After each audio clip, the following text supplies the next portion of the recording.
Hi, I'm Mike. Welcome back to the shop. At the end of part one of installing new wheel bearings on my Triumph Spitfire, I did a measurement of runout on the rotor, and the runout was out of spec. It should be no more than 2 thousandths out of the plane, and so the runout can't be more than that. I was actually about 10 thousandths out. So I asked some people on YouTube as well as through some of the Facebook groups for Triumph enthusiasts, and what it came down to is either the bearings aren't set right so that the wheel the hub is running not perpendicular to the spindle, so there's a high spot and a low spot, or the rotor is warped so that at the hub face the rotor is at an angle. So you're measuring high on one end and low on the other side of the rotor. So I've done some measurements to confirm that it's actually looking like the hub is offset from the spindle. I'll show you how I did that. And now I got to do an investigation what might have caused it. And I've got two possible causes currently.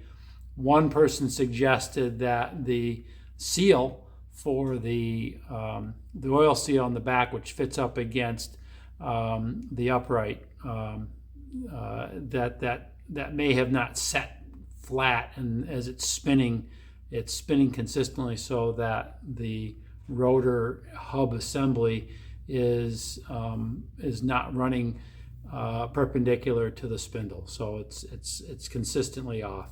So that may be part of the problem. Either that, or the bearing cups or the bearings themselves just aren't sitting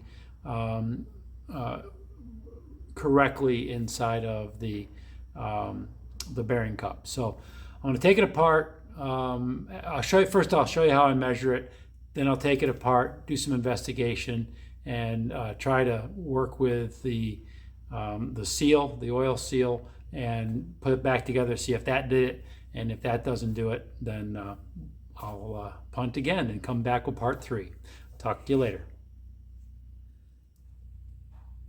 As I said in the intro, I've already done the measurements, so let me just show you what I have. From this angle all the way, so almost 90 degrees, I've got a high reading about plus 4 thousandths over the baseline, which is, so here I am at plus 4 thousandths, and if I spin it about 180 degrees, you're going to see the low spot starting to pick up right about there, which is lining up with the dial indicator. So I'm at, that's my low, and my low area is from this sector down, this whole sector from this line here to there. There's a little bit of variation right in the middle. It's about 2 thou higher, but that. Anyways, it's basically just directly opposite of the high side. So this rotor hub assembly is out of kilter. Now, just so I made sure I had a good measurement, I actually stripped all of the paint off, sanded it, just to make sure that there weren't any paint remnants, and just wiped it off so that I get an accurate measurement. So now I'm gonna go back, since I may have disturbed the rotor. I'm going to set up my measurement again and put it right on the rotor just to confirm that everything lines up with the hub. Okay, so here's the setup again. I've got it set at 0 on the low point. So here's essentially the low zone again. This is there is a little bit of variation on the rotor. Actually, a lot of variation on the rotor in the low zone relative to what the low zone was on the hub. So I'm going to start at the lowest setting here. That's 0. And then as I where I marked 0 on the hub, if I keep on going to about there. It's still at 0. I'm just going to keep going. So it's about 4. So there's a 0 to 4 variation in the rotor versus almost no variation in the hub in that zone. But then it keeps climbing. So now I'm at the high zone, and I'm at 10 thou, maybe 11 thou, almost entirely throughout that zone. And after that, it just drops back down. So the high side on the hub and the low side on the hub essentially match up. And there's the low side. And it goes up a little bit there. So not too bad. But so I don't think it's a warped rotor. There may be a slight variation in a couple of locations, but overall I don't think it's a warped rotor. I think the bearing is either set incorrectly or that oil seal is the problem. So what I'm going to do is take this back apart. Now, the other thing, why would I have almost double the indicator, the out, right? It's because I'm measuring this at about 4.5 to 5 inches from center line, and this was only about 2.5 inches from center line. So there's definitely an angle, and the further away you get from center line, the more deviation you've got. So that's why it looks like that. So I'm going to take it apart. I'm going to mess with the seal first, put it back on, and see if I can't improve this reading. All right, so I took the rotor and hub assembly off. I looked at the felt seal in the back, and it looked like it may not have been compressed evenly. I fiddled with it a little bit, moved it around a little bit. Now, I've got everything reinstalled back on. I haven't messed with anything else.